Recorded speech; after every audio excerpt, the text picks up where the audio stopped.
Mientras Chico atravesaba su propio proceso, regresando a Estados Unidos. En República Dominicana, alguien más libraba una batalla silenciosa. Una muy distinta, pero igual de determinante. Era día de inscripción para los nuevos ingresos en la Universidad Autónoma. Desde temprano, decenas de estudiantes llenaban los pasillos con carpetas en mano, papeles sueltos, nervios y expectativas. Algunos hacían fila desde antes de amanecer con la esperanza de conseguir un cupo en la carrera que soñaban estudiar. A las 9:30 de la mañana, una jipeta Toyota Prado del 99 se estacionó frente al edificio administrativo. Del asiento del conductor descendió Ramón Emilio Ruiz, distinguido catedrático universitario, vicerrector de la institución y una de las figuras más respetadas del recinto. A sus 55 años, conservaba una presencia elegante, aunque el desgaste de los malos hábitos comenzaba a reflejarse en su rostro, en la piel cansada, en el peso de los años mal administrados y en una rigidez corporal que delataba exceso de trabajo, estrés y descuido. Ramón Emilio rodeó el vehículo y abrió la puerta del copiloto con gesto impaciente. Dentro seguía sentada una jovencita de 16 años, piel blanca, cabello castaño claro, estatura modesta y una mirada cargada de rabia contenida. Emiliana Ruiz observó el campus con la misma expresión de quien contempla una condena. No quería bajarse, no quería estar allí y sobre todo no quería estudiar la carrera que su padre ya había decidido por ella. «Emiliana», la llamó Ramón Emilio con tono seco.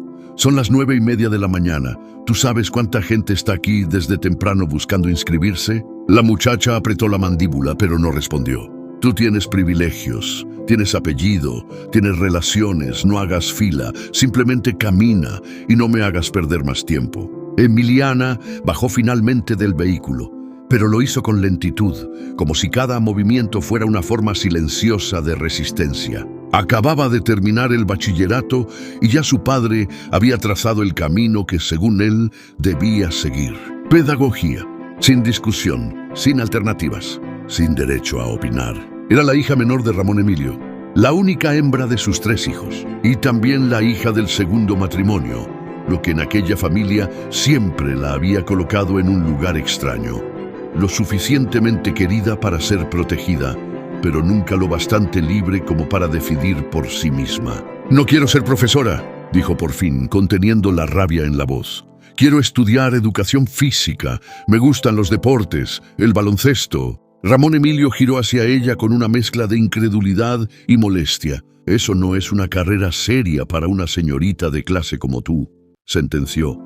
«A tu edad no se sabe con claridad lo que se quiere, y no pienso permitir que te pierdas estudiando algo sin futuro». Emiliana lo miró fijamente. A simple vista parecía una muchacha dócil, correcta, bien criada, discreta, pero por dentro llevaba años acumulando pequeñas rebeldías que algún día tenían que estallar.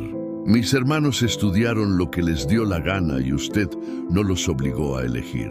Ramón Emilio no tardó en responder. «Tus hermanos son hombres». La frase cayó entre ambos como una bofetada. «Este mundo siempre será más difícil para una mujer», continuó él. «Si no tienes una profesión que te represente, vas a pasar trabajo toda la vida. Y eso es justamente lo que no quiero para ti, así que camina». Emiliana sintió un nudo en la garganta, no porque no entendiera la lógica de su padre. La entendía demasiado bien. Sabía que a su manera, Ramón Emilio creía estar protegiéndola, preparándola para un mundo hostil, asegurándole un futuro estable y respetable. Emiliana no tuvo ningún problema para ser inscrita. No hizo fila, no tuvo que esperar turnos, no tuvo que cargar carpetas ni soportar horas bajo el calor como los demás estudiantes que abarrotaban la universidad aquella mañana. Bastó con que Ramón Emilio Ruiz se presentara en la oficina correcta y moviera un par de influencias para que todo el proceso se resolviera en cuestión de minutos. La hija del vicerrector no tenía que esperar. Y aquello, lejos de hacerla sentir privilegiada, solo la hizo sentirse más ajena. Emiliana tenía la sensación de estar recorriendo el corredor de una condena. A su alrededor se escuchaban murmullos discretos, miradas curiosas. Comentarios en voz baja de estudiantes que llevaban horas aguardando su turno en una fila interminable y que no tardaron en notar que aquella muchacha de aspecto delicado había entrado y salido del proceso de inscripción sin la menor dificultad. Emiliana fingió no escucharlos, no porque no le importaran, sino porque en ese momento tenía una preocupación mucho más grande. Su vida acababa de ser decidida por otra persona. Cuando su padre terminó el papeleo, le pidió que lo esperara unos minutos más. Ella obedeció en silencio y fue a sentarse en uno de los bancos del campus. Desde allí observó el movimiento de la universidad con una tristeza difícil de disimular. Los estudiantes iban y venían con entusiasmo, nervios o emoción. Algunos reían, otros discutían sobre horarios, materias y profesores. Todo el lugar estaba lleno de esa energía que acompaña a los comienzos. Pero Emiliana no sentía que estuviera comenzando nada. Sentía que estaba renunciando a lo que quería, a lo que la hacía feliz, a la posibilidad de decidir por sí misma. Fue entonces cuando alguien se acercó. Era un jovencito de apariencia frágil, mochila al hombro y una forma peculiar de caminar que no pasaba desapercibida para los demás. Algunos muchachos lo miraban de reojo. Otros se burlaban en voz baja, creyendo que él no los escuchaba. Pero Emiliana sí lo notó. Notó la incomodidad con la que avanzaba entre las miradas. Notó la manera en que intentaba aparentar que no le afectaba. Y sin pensarlo demasiado, se movió un poco hacia un lado para hacerle espacio en el banco. El muchacho la miró con sorpresa antes de sentarse. Era Johansson. Todavía cursaba el último año en el liceo experimental y había ido a la universidad por asuntos relacionados con su futuro ingreso, aunque en aquel momento ni él mismo sabía con claridad cuál sería su destino. Durante unos segundos permanecieron en silencio, hasta que Johansson la observó de reojo y dijo con una naturalidad desarmante: «Tú estás como triste». Emiliana soltó una pequeña risa sin humor. «Mi papá me hizo inscribirme en una carrera que no me gusta». Johansson la sintió como si entendiera perfectamente el peso de aquella frase. Luego se encogió de hombros y respondió: «Ah, tranquila. En mi casa tampoco aceptan que no me gustan las chicas». Emiliana giró el rostro hacia él. No lo hizo con morbo, ni con burla, ni con el escándalo típico de alguien que escucha una confesión inesperada. Lo miró con genuina curiosidad y sobre todo con comprensión. «¿No te gustan las chicas?», preguntó con cautela. Johansson bajó la mirada por un momento, como si medir aquellas palabras le costara más de lo que quería admitir. «En realidad, me gustaría ser una chica».